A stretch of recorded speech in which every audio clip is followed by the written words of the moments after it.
is the Better Life, Better Work show, and I'm your host, Allison Crow.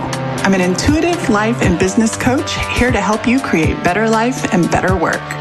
I help super successful people, the recovering overachievers, put the soul back in their lives, and I help soulful people create success. On this show, topics range from the mystic to the logistic, and our content will support your being and your doing while on your path to create better life and better work.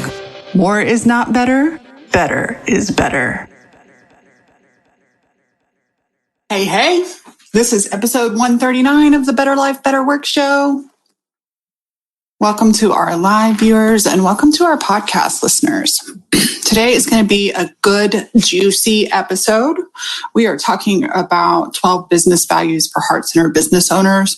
Listen, these are my values. And what I know is many people like me, many of my clients hold very similar values in this very noisy, frankly, fucked up online business world.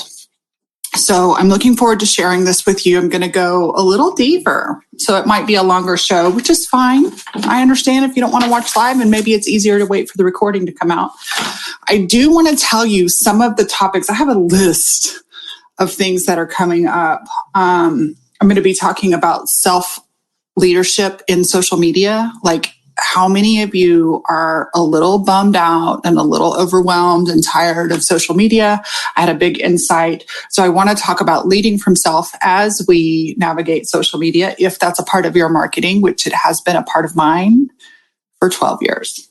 I'm going to talk with you. I'm still developing and ruminating about how I want to share with you guys internal family systems. So this whole year, I have been working with a therapist coach. I am also taking a couple of trainings with IFS, the internal family systems. I don't know what they're called, institute, school, their main hub.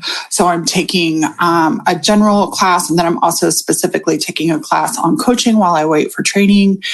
And this expansion of perspective has really shifted so much for me. That's part of why I've been really quiet, at least as far as content creation and podcasting over the last couple of months. I've been doing my own deep inner work and feeling.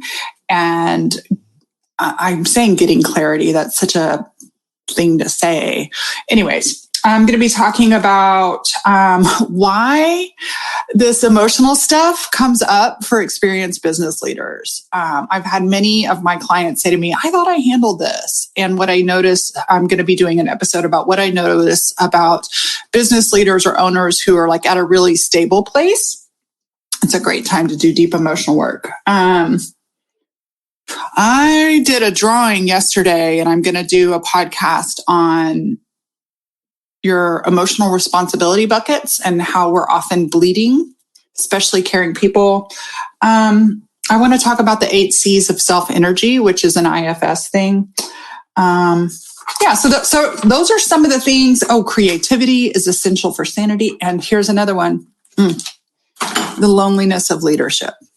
And so those are some of the episodes you have to look forward. I know I've been away for a while. Welcome back. If you love this podcast, if you were one of the people that like 2 Fridays ago, there were 881 downloads. Did someone mention this podcast somewhere? I haven't created new content. So to have 181 downloads on one day is a big thing. Okay. With that, let's get into these values. These are posted on the homepage of my website. So if you need someone to take notes for you. But what I really want you to do, I'm going to share with you my deeply thought out and over time values. 1, to give you permission to adopt them as yours if they align. And number 2, to use them as starting points to figure out what yours are in the world. So the first one is, since I was a little girl, I tell a story about being in church. I'll save that for another day. No, not being in church, but being in chapel. And I was so tired of being told I was going to hell. And my understanding as a 3rd grader was that it was about relationship with God and spirit. It wasn't about all the doctrine. And so it's so funny because I believe this now too. It's not about the doctrine of business. It's about relationships, and relationships are valuable to me. If you are not a relationship valuing person, this podcast is not for you. So that's the first one. Relationships. People matter. I matter. My people matter. People, the integrity of realizing that we are working with people versus sales at all cost. Okay, the second one is a personal value of mine. It's also a professional value. I value personal growth, and not from the place of not enoughness. My sweet husband said to me one time, I asked him after I was doing a Barbara Staney class in probably 2014 or 15. And I was like, honey, I need to talk to you. He's like, what? Because we don't normally talk to each other like that. And I said, do you have this one thing in your life that it's just like your Achilles heel and you can't get over it? And he said, babe, one of the reasons I married you is you're into personal growth and you're open to change and evolving. He goes, but you sure try hard to grow. Well, I fell flat on the floor because he was right. And so I'm not talking personal growth about trying to be something you're not. I'm talking about the natural and beautiful evolution of becoming as a soul having a human experience. So personal growth for me involves the biggest personal growth has been self-trust. This is huge. This is something I do not see very often in the online spaces, and it fucking pisses me off. The number one rule or ethics of coaching is the client is resourceful, able, and whole. And I see so many people stripping self-autonomy instead of encouraging self-autonomy and developing helping clients develop self-trust. I am not the guru. I am certainly here to help you poke around. I'm certainly here to do a little bit of training here and there. I'm certainly here. But as a coach, my job is to remind you of who you really are. That is the number one thing I see is people forgetting. That is the number one space. And there's so many reasons why, because we are especially emotionally brought up to not trust ourselves. We are brought up to perform and fit in. And then in the business world, we are inundated with the messages that if you just do this one thing or take this one course or hire this one course, it will solve all your problems quickly. The second part of personal growth for me is self-leadership. So I hired my therapist coach not knowing that IFS, internal family systems, which is a modality that is an extension of some work I've already been doing. It's way deeper than I realized, but that there is an essence of ourselves. I've always called it sacred self. It's called self energy. And so when we're in situations, which part of us do we want to lead? And I'd had some experiences where there were like the little girl in me totally flooded some situations. And I was feeling very emotionally unstable out of the blue, like snap quick, like I'd be the adult self, calm, wise. And then all of a sudden this really insecure part would pop up. And so I hired this coach, Rebecca Ching, and she introduced me to this concept of self-leadership. And I've immediately started studying as well as doing my own work. And that's a real interesting because it's real easy to get intellectual about it and also avoid doing the hard work. I've been doing both, but it's about leading from our highest self. And there's so many other parts of me. I can lead from a comparison part of me. I can lead from an insecure part of me. I can lead from an afraid part of me. And I really wanted to cultivate, this is my year of self-leadership. And I had no idea when I hired her to help me with self-leadership and self-trust that that was actually the language of IFS. So another part of personal growth for me has been emotional management. I am a sensitive person. I am an emotional person. For years, I struggled with depression because I pressed down emotions.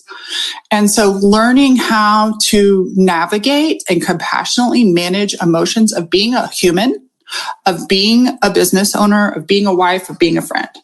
Okay, so yeah, that's number 2. I know, we got 12. So number 3 is creativity.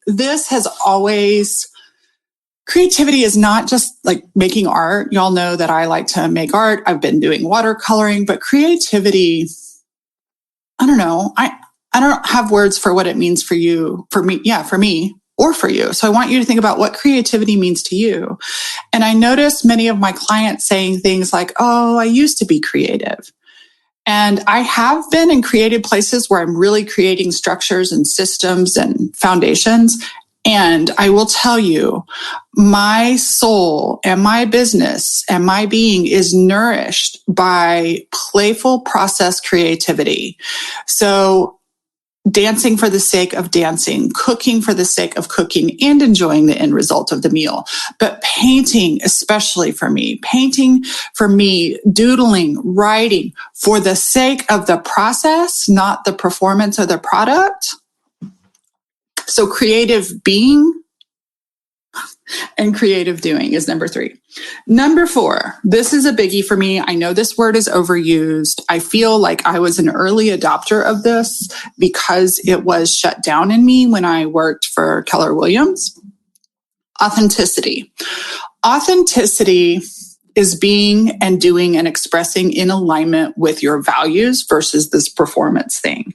And so I am a stand for authentic creation, authentic expression, and authentic being. And once again, this came up in our group call the other day. Like, what would I do if I was not afraid? I would just be me. And so many people I work with, including super successful 30-year business owners, have forgotten who they really are because they've been so busy surviving or building or staying safe or creating stability or performing or hustling or whatever it is. So authentic creation, expression, and being, that takes cultivation and practice. It's not a light switch you turn on. We have some really, I will tell you, doing this internal family system stuff, we have some really deep protector parts that do not want us to stand out. They are afraid of being rejected or not being safe. Everybody I've ever worked with, it all comes down to, I don't want to be rejected.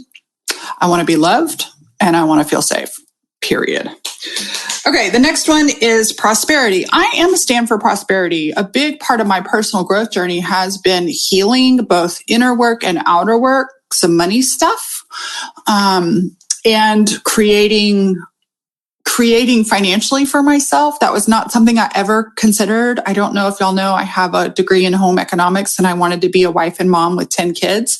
And I wanted to adopt kids from around the world. And I never had any clue that I would love being a business owner. It just wasn't an option to me. And I thought I would marry a man who would take care of me. I would marry a rich man. Funny how life works out.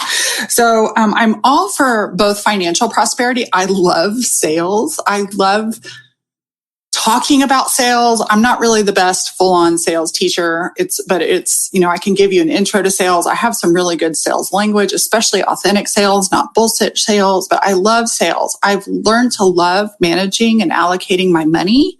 I love spending money on myself and on my business. I love saving money. I love earning money, but it's not just the financial prosperity. I'm also very much a stand for emotional prosperity. What's your emotional profit and loss? What's your everything in the holistic? What's your health profit and loss? What's your intimacy profit and loss? So that one. Another one is fun, play, and humor. Oh my gosh, when you are running a small business, it is so easy to forget to have fun. And one of the things, especially coming off of COVID and these shelter in place things, I know that my soul is thirsty for fun and play that have nothing to do with work. It is June, and because of the weather, I have not been in a pool or a lake all summer long. And for me, summer starts in March. This is a problem because those are elements of play for me. And so taking time for play and fun away from your business is actually emotionally profitable and it can be financially profitable. Obviously, I love humor too. There is a major part of me that is a stand-up comedian. I love bringing humor into my coaching. I used to get criticized all the time, being told that, it's a part of me that's deflecting. Yeah, it's a part of me that's fucking deflecting. It's okay. It's fine. Okay, this is a big one. This goes along with authenticity. I am a stand for transparent leadership. One of the most disheartening things for me was falling in love with things that people said from the stage. I mean, I would hear leaders speak and teach, and I would buy their programs and I would coach for their organizations. And then when I saw the behind the scenes, it was bullshit. It was all to sell us something. If there was an effort to practice what people preached, I didn't see it. And I've had that experience from a few different organizations. I have heard of that experience from many. And there was a moment when I was a productivity coach. So I was actually a local office real estate agent coach. And we had a conference. And I don't remember the question. I was on a panel. I was not the main speaker, but I was on a panel of successful coaches. I did a really good job at that job. I did so good. They tapped me to be a coach for all the coaches in the company. And somehow it came out that I had struggled and been treated for depression and anxiety since I was in my 20s. I was diagnosed at 24 with clinical depression, like the chemistry kind, not circumstantial kind. And my father had, and my grandfather had, and other family members had, but yet I had this very successful, happy-go-lucky life. And when I mentioned that, I remember seeing this room, like the shoulders dropped of me too. And of course, my boss, like jaw dropped and was horrified. And after the end of that, I had a line of 100 people wanting to meet me, mostly to say, thank you for sharing. I thought I was alone. Thank you for sharing. I thought I was alone. It's nice to know I can struggle with this and still create something beautiful and wonderful in my life. Well, and a few days later, I was talking to my boss, mentor, about like, oh, wasn't it amazing to really connect, have a relationship with these people and be able to be helpful? And she was like, I would never have told anybody that. And she wasn't talking about herself. She was clearly bothered by the fact that I told that. And that was a moment, it was a pivotal moment in my career where I was like, I was crushed. The little girl in me was a little scared. I wanted to do good. I wanted to please people. And I decided there was also a warrior part of me that said, I am going to be the kind of leader I need because I have not been able to find it. So transparent leadership, because you deserve to know. I'm tired of the bullshit. I'm tired of the bullshit in ads that I see that is not true, but suckers you to buy at all cost. And that's the big thing is this buy anything people will say or do or share to get you to buy. And it's either not true or it's certainly not the whole truth. And so the whole truth is not sexy, but it's fucking important. Okay, the next one. My clients, myself, we are gardeners, not machines. I get that there are some of you, and again, you're probably not listening. First of all, you can't listen to a podcast this long because you ain't got time for that shit. Second of all, there is a time and a place for some machine businesses, right? Like production, machine, mass production, scale. But if you're in a service-based business, you are working with people. You're not a machine. And so much of the get rich quick, make 6, 7, 8 figures, do it fast, bada, bada, bada, bada, bada, is asking you to be like a machine. And I see, it breaks my heart. I see some of my clients that have gone through some of the schools out there and the online courses and the selling courses. And they're like, but these are the right things to say. And And when you're a machine in a service-based business, I am absolutely a stand for systems, for leverage, for some automation. You cannot do that at the expense of losing yourself and the relationship. We are gardeners. The other part of being a gardener is there are natural cycles. This is not a 24/7 thing. And so when we use the analogy of being a gardener and cultivating, there are seasons and there are helpful ways of being with your business, with your client, with your life as a gardener who tends to their garden regularly, but also navigates turbulent weather, navigates drought, navigates soil, and navigates harvest. So that one's a big one. We changed the name of the podcast back to the Better Life, Better Work Show because at the end of the frickin' day, better is better, more is not better. I see so many people wanting more. I am working my deep coaching circle, which is I have my mastermind, not my mastermind. I have my membership, my coaching community, $333 a month, open to anybody. And then I have a deep coaching circle for women who have created a minimum of $100,000 regularly in their business, like super experienced. And these women have more. They've created more. And what we're doing is working on and healing and navigating the gaps that are still there, the holes that are in their Swiss cheese. And more is not better. And what if we can create better? And sometimes better includes more. I want a little more. I want a pool in my backyard. I have a focus for a specific more, but more is not better. Better is better. And I see a lot of people either suffering to get more and they're missing better, or they've got more and they're missing better. And I want you to know that if you cultivate better, it can actually be profitable emotionally and financially. Okay, we got 3 more. I'm really a stand for holistic coaching, well-being. You're obviously, the legal name of my business is Soul-Full Living. When I'm so thankful to Keller Williams for introducing me to coaching. I am so thankful to Keller Williams for teaching me sales.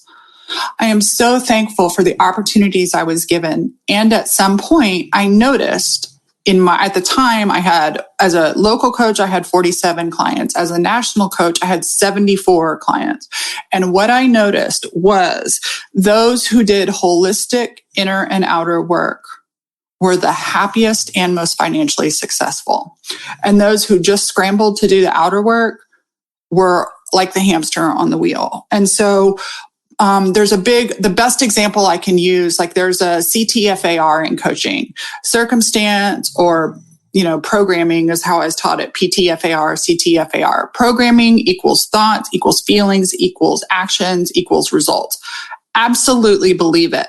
And most people go to change your thinking, change your life, and we jump over that thinking without doing the holistic emotional management. We do a lot of bypassing if we jump straight over change your thinking, change your life, right? Change your thinking and change your feeling. We've got to learn how to acknowledge, feel, and transmute the feelings so that we can release them. Otherwise, they will circle back and kick your ass. Okay, last 2. Simplicity. Oh, of all the things I've done in my business, I wish I could make it more simple. Well, it is simple. It's simple now. How simple can you let it be? I notice that. So the other day when I was making this list, this is the perfect example of how the mind works to complicate things. And what I love is that my values were in front of me. I was actually working on my values again. And simplicity, like at first I hadn't put simplicity on there and I was like, no, I'm not letting go of simplicity. Simplicity heals my nervous system. It helps me stop overthinking. It is so tempting for our brains to overthink as like the protector parts of us to get busy thinking. So I was wanting to create a list of things I want to do for TikTok. I was wanting to create a list. I was doing some content planning, and I realized content planning works around my values. That is how I use my value. One way I use my values is as content planning. That's why we're doing a podcast. And I started writing, and then I was like, oh, I need a note-taking app. Oh, I need a content map. I need a template. And I started, Google, content planning template. Oh, does TikTok have a planning template? Because it's going to be different. And I started making things complicated. And you know what I came back to? I came back to a piece of paper and a big black marker and a little yellow marker for yellow, because we love yellow.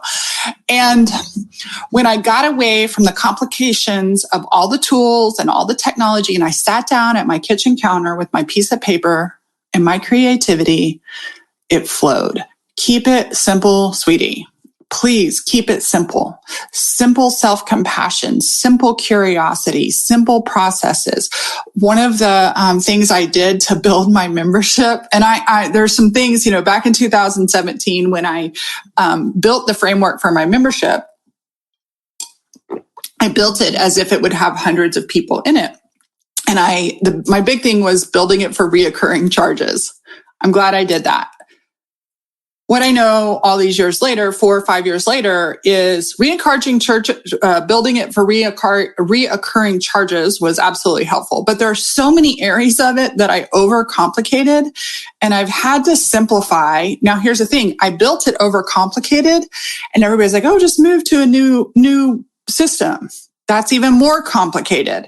There are better systems that I could use for my membership, but it is not worth the complication to move. So I often advise people what not to do. What I have works. It works for me, but it is super overcomplicated. So, Infusionsoft, Entreport, all this other stuff, get simple. How can you simplify your business, your life, your emotional processes, whatever it is, holistically, how can you simplify?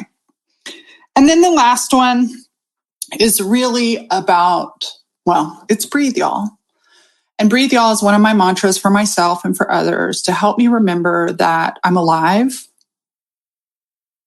A lot of this is a nervous system thing. A lot of it is a nervous system thing.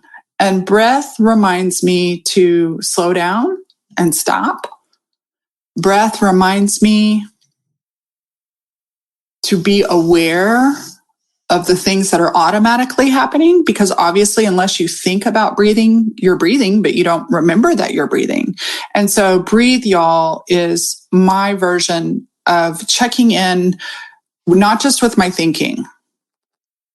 For me, breathe, y'all, is from the neck down. If I just breathe to the top of my shoulders, I create tension and stress. But if I get my breath all the way down to the bottom of my lungs and I allow myself to embody a little slowdown and a little awareness and whatever I'm sensing or feeling at the moment, life just works better. And so many things I hear my clients come up with when we lay it all out on the table. The very first thing, and this is one of the first things I wish I had learned as I was building my business, as I was getting married, as whatever it was, I wish I had been taught from an early age, conscious breathing. And I wish I had been taught, but I really didn't pay attention to. I wish it had been embodied instead of just information about the nervous system. I wish in junior high even, right? The nervous system is the thing that will hijack so many of my plans. And so I wish I had been taught not from yes, from a clinical place, but from a practical place to recognize, oh, my nervous system is going AWOL. Oh, I'm having a nervous system response. Because a lot of times it gets blamed on our thinking because that's how it shows up, especially with smart people, because we love to think. And so we think we can think ourselves out of a problem. And usually the best creative thinking comes out of taking time to pause and be aware of my nervous system and breath. So those are 12 of my, this did not take as long as I thought it would, which is okay. Those are 12 of my values as a coach, as an online business owner. I have seen a lot and there are some great people out there doing podcasts, like calling out the BS in the world. I want to see the BS, but I don't want to spend a lot of emotional energy. I want to be the leader I want. I want to sell from ready. I want to sell to my clients embodying their self-trust, not scarcity. I want to call forward self-trust and self-leadership in my clients. And so thank you for taking time to listen. If you enjoyed this, please share it with somebody. I will tell you my intentions for this summer. Serve, rest, and play. And my intention is to grow my audience organically through referral, through creating valuable heart-centered content like this that may resonate with the other misfits and mavericks online, the ones of us that don't fit into the 7-figure models and typical bullshit. Other people have the right to do their bullshit business. I just don't want to. So rest, serve, and play, grow my audience, and grow Soulies. We have a nice, small, intimate group of members. It's been as high as 85 before. It's not 85 right now. It's not even half of that right now. We're at about 46 members right now. There's about 12 to 15 that show up regularly and a lot that are just quiet watchers and have been since the beginning.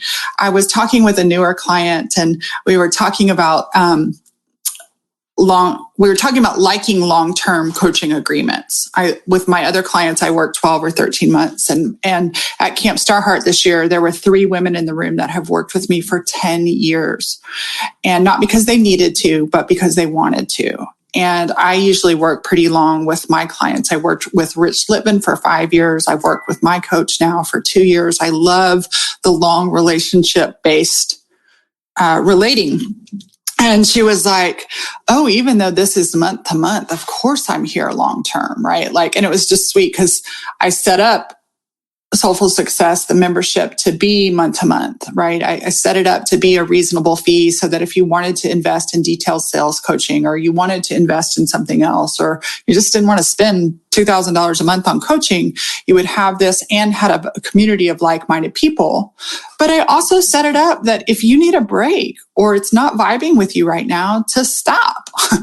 And I didn't realize that there would be so many lifers. And even though I have a lot of lifers, they're also very welcoming to new people. So those of you listening or watching that feel an aligned pull, I'd love to invite you. Coachwithallison.com is where you can sign up. I have totally redone the sales page of that. So thank you so much for spending time with me. Thank you to those of you, Shelly, Nyali, Jill. Good to see you. Those are the people that are writing comments as I do this live. Thank you so much for listening. If you also want to give a review, now I don't care about reviews. That's so funny. What a perfect example of since when have I ever cared to be in the top 100? Don't review me. Just review me in your heart. And if it's aligned, stick around. I will love on you. If it's not aligned and you want something different, feel free to ask me. I'll point you in some other directions. I love you. Thank you. Thank you for your attention and for the opportunity to share my heart and show my work with you.